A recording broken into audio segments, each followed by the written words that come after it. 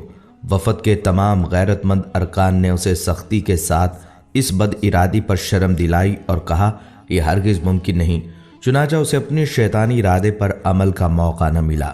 زبیدی کی بیٹی اسے واپس دلائی گئی۔ اب اس نے اپنی بیٹی کو ساتھ لیا اور اپنے علاقے کی طرف روانہ ہو گیا۔ ناظرین، اللہ سبحانہ تعالیٰ نے نبی صلی اللہ علیہ وسلم کو 40 سال کی عمر میں نبوت رسالت سے سرفراز فرمایا۔ نبوت سے نوازے جانے کے بعد آپ صلی اللہ علیہ وسلم 13 سال تک مکہ مکرمہ میں رہے۔ یہ زمانہ آپ صلی اللہ علیہ وسلم کی مکی زندگی کہلاتا ہے۔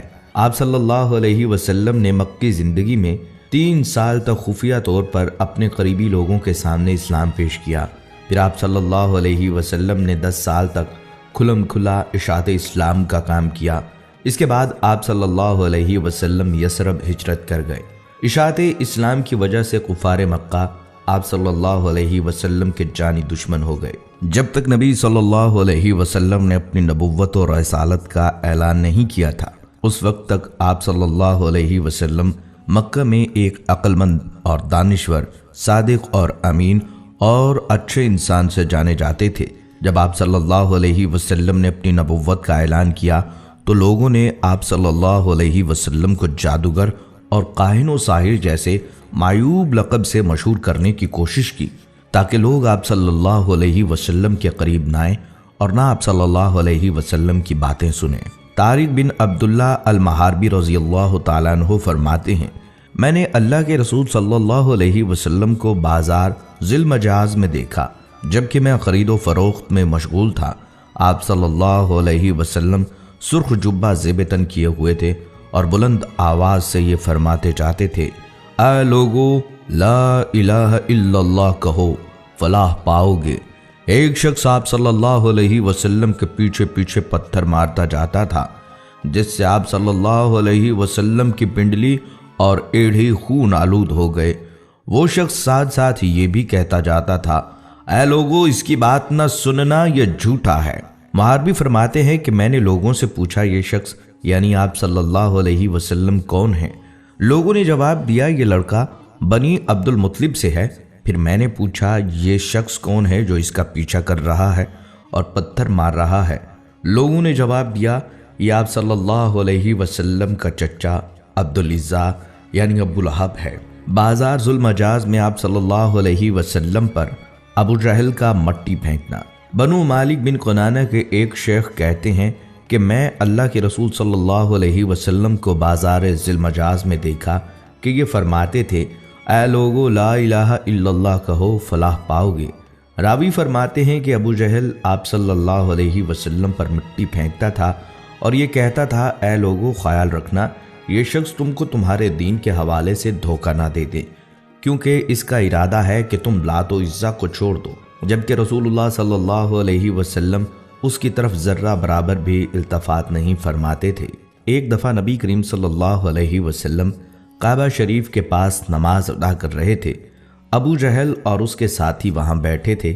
ان میں سے بعض نے بعض سے کہا، تم میں سے کون ہے جو فلاں قبیلے کی اونٹنی کی اوجڑی لائے اور محمد صلی اللہ علیہ وسلم سجدے میں جائیں تو اسے ان کی پشت پر رکھ دے۔ عقبہ بن ابی معیط جو نہایت بدبخت، شقی القلب اور ملعون تھا، وہ وہاں سے اٹھا اور اوجڑی لے کر آیا۔ پھر وہ آپ صلی اللہ علیہ وسلم کے سجدے کا انتظار کرنے لگا۔ جب آپ صلی اللہ علیہ وسلم نے سجدہ کے لیے اپنے چہرہ مبارک کو زمین بوس کیا تو اس نالائق نے اس اوجڑی کو آپ صلی اللہ علیہ وسلم کی پیٹھ پر کندھوں کے درمیان رکھ دیا۔ آپ صلی اللہ علیہ وسلم اس کے بوجھ کی وجہ سے اٹھ نہیں پا رہے تھے، سجدے کی ہی حالت میں پریشان تھے۔ دوسری طرف ابو جہل اور اس کے بے غیرت ساتھی سب کے سب ہنسنے اور ٹھاٹھے مارنے میں مصروف تھے۔ حضرت عبداللہ بن مسعود رضی اللہ تعالیٰ عنہ یہ سب کچھ دیکھ رہے تھے، مگر اپنی کمزوری اور ظالموں کے خوف سے رسول خدا صلی اللہ علیہ وسلم کا دفاع کرنے سے عاجز تھے۔ پھر آپ صلی اللہ علیہ وسلم کی لخت جگر حضرت فاطمہ رضی اللہ تعالیٰ عنہ آئیں اور اوجڑی کو آپ صلی اللہ علیہ وسلم کی پشت مبارک سے ہٹایا۔ حضرت عروہ بن زبیر رحمۃ اللہ علیہ نے عبداللہ بن عمر بن عاص رضی اللہ تعالیٰ عنہ سے پوچھا، مجھے اس سخت تکلیف سے باخبر کیجئے جس سے مشرکین نے آپ صلی اللہ علیہ وسلم کو دوچار کیا۔ انہوں نے فرمایا، ایک بار نبی صلی اللہ علیہ وسلم حتیم میں نماز ادا کر رہے تھے، اچانک عقبہ بن ابی معیط آیا اور آپ صلی اللہ علیہ وسلم کی گردن میں اپنا کپڑا ڈال دیا۔ پھر اس نے سخت طریقے سے آپ صلی اللہ علیہ وسلم کا گلا گھونٹا۔ پھر ابو بکر رضی اللہ تعالیٰ عنہ آئے اور انہوں نے عقبہ کا موڈھا پکڑا اور اس کو نبی صلی اللہ علیہ وسلم سے ہٹایا اور فرمایا، کیا تم مار ڈالو گے اس شخص کو اس وجہ سے کہ وہ کہتا ہے کہ میرا رب اللہ ہے؟ اپنی زندگی میں رسول اللہ صلی اللہ علیہ وسلم اور ان کے ساتھیوں کو ان کے عقائد کی وجہ سے ستایا گیا، ان کا بائیکاٹ کیا گیا، یہاں تک کہ آپ پر براہ راست حملے بھی کیے گئے۔ ان چیلنجز کے باوجود رسول اللہ صلی اللہ علیہ وسلم امن اور سماجی انصاف کا پیغام پھیلانے کے عزم سے کبھی پیچھے نہیں ہٹے۔ انہوں نے اپنی اہلیہ اور قریبی ساتھیوں کی وفات سمیت کئی غم اٹھائے، یہاں تک کہ اپنے پیروکاروں کے ساتھ مل کر مساوات، انصاف اور بھائی چارے کے اصولوں پر مبنی ایک نیا معاشرہ قائم کرنے میں کامیاب ہو گئے۔ ناظرین، ایک یہودی جس کا نام لبید بن عاصم یہودی تھا، اس نے حضور اقدس صلی اللہ علیہ وسلم پر جادو کر دیا۔ بعض روایات میں آتا ہے لبید بن عاصم یہودی جس نے نبی صلی اللہ علیہ وسلم پر جادو کیا تھا، اس نے اپنی لڑکیوں کو جادو سکھایا تھا اور ان لڑکیوں نے تانت کے دھاگے کو لے کر اس میں گرہیں باندھی تھیں اور اس تانت کے دھاگے کو کنگھے کے اندر لگا دیا تھا۔ اس جادو کی وجہ سے نبی صلی اللہ علیہ وسلم کی طبیعت کچھ ناساز ہو گئی، اور ناساز اس طرح ہوئی کہ بعض اوقات وحی کے علاوہ دیگر امور میں آپ صلی اللہ علیہ وسلم ایک کام کر لیتے مگر خیال ہوتا تھا کہ نہیں کیا۔ ایک دن آپ صلی اللہ علیہ وسلم نے حضرت عائشہ صدیقہ رضی اللہ تعالیٰ عنہما سے فرمایا کہ مجھے جو تکلیف چل رہی ہے اس کے بارے میں اللہ تبارک و تعالیٰ نے مجھے خواب میں اس کا اصل سبب بتا دیا ہے۔ میں نے خواب دیکھا ہے کہ دو فرشتے آئے اور آ کر میرے پاس بیٹھ گئے اور انہوں نے آپس میں گفتگو شروع کی کہ ان صاحب کو کیا ہوا، ان کو کیا تکلیف ہے۔ دوسرے فرشتے نے جواب دیا کہ ان پر کسی نے جادو کر دیا ہے۔ پہلے فرشتے نے پوچھا کس نے جادو کیا ہے؟ دوسرے نے جواب دیا لبید بن عاصم کے نام سے ایک یہودی ہے، اس نے جادو کیا ہے۔ پھر پہلے نے سوال کیا کہ کس چیز میں جادو کیا ہے اور کہاں کیا ہے؟ دوسرے فرشتے نے جواب دیا کنگھے کے ذریعے جادو کیا ہے اور کنگھے کے اندر جو بال آ جاتے ہیں کنگھا کرتے وقت ان بالوں کو بھی استعمال کیا ہے۔ پوچھا کہ کہاں ہے؟ جواب دیا وہ ایک کنواں ہے، وہاں پر اس نے جادو کے کلمات پڑھ پڑھ کر وہاں دفن کیے ہیں۔ یہ ساری تفصیل نبی صلی اللہ علیہ وسلم کو فرشتوں کے ذریعے بتا دی گئی۔ حضرت عائشہ رضی اللہ تعالیٰ عنہا سے آپ صلی اللہ علیہ وسلم نے فرمایا کہ اللہ تعالیٰ نے میری اس تکلیف کے بارے میں مجھے ساری تفصیلات بتا دی ہیں۔ چنانچہ نبی صلی اللہ علیہ وسلم خود اس کنویں کے پاس تشریف لے گئے اور وہاں جا کر دیکھا اس کا پانی بالکل پیلا پڑا ہوا تھا۔ وہاں سے وہ کنگھا بھی برآمد ہو گیا، کنگھے کے اندر جو بال تھے وہ بھی برآمد ہو گئے۔ مدینہ منورہ میں ایک یہودی عورت تھی، اس کا نام لبیطۃ الحمرا تھا۔ وہ ایک بہت ہی خبیث اور بدذات عورت تھی اور وہ حضور صلی اللہ علیہ وسلم سے بہت زیادہ جلتی تھی۔ وہ چاہتی تھی کہ نعوذ باللہ آپ صلی اللہ علیہ وسلم اس دنیا سے رخصت ہو جائیں۔ ایک دن اس عورت نے ایک جادوگر کے پاس جا کر کہا وہ حضور صلی اللہ علیہ وسلم پر ایسا جادو کریں کہ بیمار ہو جائیں۔ جادوگر نے اس خبیث عورت کو ایک تعویذ دیا اور اسے حکم دیا کہ وہ اس تعویذ کو حضور صلی اللہ علیہ وسلم کے گھر میں کسی جگہ چھپا دے۔ جادوگر کی بات پر عمل کرتے ہوئے اس عورت نے وہ تعویذ آپ صلی اللہ علیہ وسلم کے گھر میں کسی جگہ چھپا دیا۔ تعویذ کے اثر سے آپ صلی اللہ علیہ وسلم کی طبیعت ناساز ہو گئی۔ صحابہ کرام اس بات سے بہت پریشان تھے۔ انہوں نے آپ صلی اللہ علیہ وسلم کی صحت کے لیے دعائیں کی، لیکن حضور صلی اللہ علیہ وسلم کی طبیعت بہتر نہیں ہو رہی تھی۔ ایک دن حضور صلی اللہ علیہ وسلم کے صحابی حضرت زید بن حارثہ رضی اللہ تعالیٰ عنہ کو ایک خواب آیا۔ خواب میں اللہ تعالیٰ نے انہیں بتایا کہ آپ صلی اللہ علیہ وسلم پر جادو کیا گیا ہے۔ حضرت زید بن حارثہ رضی اللہ تعالیٰ عنہ نے آپ صلی اللہ علیہ وسلم کو خواب کے بارے میں بتایا۔ آپ صلی اللہ علیہ وسلم نے حضرت زید بن حارثہ رضی اللہ تعالیٰ عنہ کو حکم دیا کہ وہ تعویذ تلاش کریں۔ حضرت زید بن حارثہ رضی اللہ تعالیٰ عنہ نے حضور صلی اللہ علیہ وسلم کے گھر کو تلاش کیا اور آخرکار انہوں نے تعویذ کو ایک کنویں میں پایا۔ تعویذ پھینکنے کے بعد آپ صلی اللہ علیہ وسلم کی صحت بہتر ہو گئی۔ جادوگرنی کو معلوم ہوا کہ آپ صلی اللہ علیہ وسلم کی صحت ٹھیک ہو گئی۔ اس نے آپ صلی اللہ علیہ وسلم سے معافی مانگی۔ آپ صلی اللہ علیہ وسلم نے اس سے معاف کر دیا، لیکن اسے سخت سزا دی گئی۔ اسے مدینہ منورہ سے نکال دیا گیا اور اسے یہودیوں کے علاقے میں بھیج دیا گیا۔ فتح خیبر کے بعد حضور صلی اللہ علیہ وسلم کچھ دنوں تک زرعی زمینوں اور باغوں کے انتظامات اور غنائم کی تقسیم کے کاموں میں مصروف رہے۔ ظاہر ہے ان کاموں کے لیے قیام وہیں ضروری تھا۔ اسی دوران ایک عورت نے جس کا نام زینب بنت الحارث تھا، جو سلام بن مشکم کی بیوی تھی، آپ صلی اللہ علیہ وسلم کو زہر دے کر نقصان پہنچانے کی سازش کی۔ اس نے پروگرام بنایا کہ آپ صلی اللہ علیہ وسلم کو بکری کا بھنا ہوا گوشت پیش کیا جائے اور اس میں زہر ملا دیا جائے۔ پہلے اس نے صحابہ کرام سے معلوم کیا کہ آپ صلی اللہ علیہ وسلم کو بکری کا کون سا حصہ مرغوب ہے۔ لوگوں نے بتلایا کہ آپ صلی اللہ علیہ وسلم بکری کی ران شوق سے نوش فرماتے ہیں۔ اس منحوس عورت نے بکری ذبح کی اور اس کا گوشت زہر آلود کر دیا، خاص طور پر بکری کی ران پر زیادہ زہر لگا دیا، اور آپ صلی اللہ علیہ وسلم کے خیمے میں لے کر آئی۔ پیارے آقا صلی اللہ علیہ وسلم مغرب کی نماز ادا کر کے خیمے میں تشریف لائے۔ دیکھا تو ایک عورت خیمے کے باہر آپ کا انتظار کر رہی تھی۔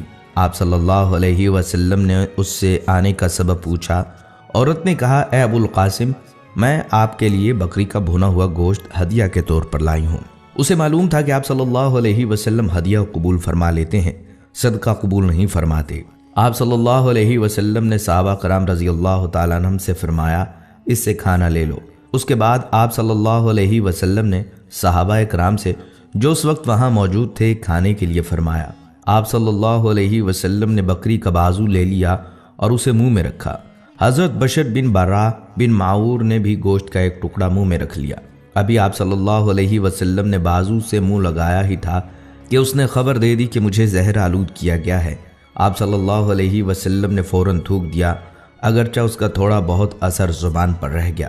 دوسری طرف حضرت بشر بن برا آپ صلی اللہ علیہ وسلم کے ادب اور لحاظ کے سبب کھانا نہ تھوک پائے، حالانکہ آپ صلی اللہ علیہ وسلم نے فرما دیا تھا کوئی شخص یہ کھانا نہ کھائے، اس میں زہر ملا ہوا ہے۔ زینب بنت الحارث کو طلب کیا گیا۔ آپ صلی اللہ علیہ وسلم نے اس سے دریافت فرمایا کہ کھانے میں تو نے زہر ملا دیا تھا؟ اس نے عرض کیا، جی میں نے ملایا تھا۔ آپ صلی اللہ علیہ وسلم کو کیسے پتہ چلا؟ فرمایا، مجھے اس ہڈی نے بتلا دیا کہ میں زہر آلود ہوں۔ آپ صلی اللہ علیہ وسلم نے فرمایا، تو نے ایسا کیوں کیا؟ اس نے کہا، میرے باپ، چچا اور شوہر قتل ہو گئے، میری قوم بھی تباہ ہو گئی۔ میں نے سوچا اگر آپ صلی اللہ علیہ وسلم نبی ہوئے تو یہ زہر آپ پر اثر نہیں کرے گا اور آپ صلی اللہ علیہ وسلم بچ جائیں گے، اور اگر بادشاہ ہوں گے تو ہمیں آپ سے نجات مل جائے گی۔ آپ صلی اللہ علیہ وسلم نے اسے کچھ نہیں کہا اور جانے دیا۔ صحابہ رضی اللہ تعالیٰ عنہم نے عرض بھی کیا کہ اس کو سزا ملنی چاہیے، مگر آپ صلی اللہ علیہ وسلم نے درگزر سے کام لیا۔ انبیاء کرام کی یہی شان ہوتی ہے، اور ہمارے حضور صلی اللہ علیہ وسلم تو وہ درگزر میں سب سے بڑھ کر تھے۔ جن صحابہ کرام نے گوشت منہ میں رکھ کر تھوک دیا تھا ان پر زہر کا اثر کم تھا۔ آپ صلی اللہ علیہ وسلم نے ان سے فرمایا کہ سر میں پشنے لگوائیں، یعنی فاسد خون نکلوا دیں۔